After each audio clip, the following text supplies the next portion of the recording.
सबैजनाले मेरो home tour दिनु भनेर भन्दै हुन्छ सो यो this is my house and this is my Bruno अब लेट्स गेट इन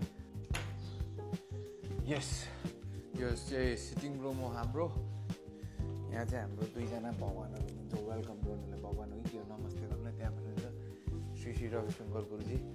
मम चाहिँ फलोवर हो एन्ड यस यहाँबाट माथि गयो भने चाहिँ मेरो रुम आउँछ so this is my room यो हो मेरो कोठा तर म प्रायः हस्टेलमै बसिरहेको हुन्छु यताबाट यता गयो भने चाहिँ आउँछ किचन माथि टिभी रुम यता मम्मीहरूको रुम बुनुको दिदीको रुम ओइ यो चाहिँ किचन हो हाम्रो यही हो अनि यो चाहिँ भाइरल दिदी हो भातमा के पकाइस् देखा त भोक लाग्यो एन्ड म आउनु पाएको हुँदैन यसरी खाना रेडी गर्छ तपाईँहरूको दिदीहरूले यतिको माया गर्छ मेरोले त उपर माया गर्छ this is my home tour अब यहाँभन्दा माथि चाहिँ देखाउँदिनँ यति नै हो एन्ड थ्याङ्क्स फर वाचिङ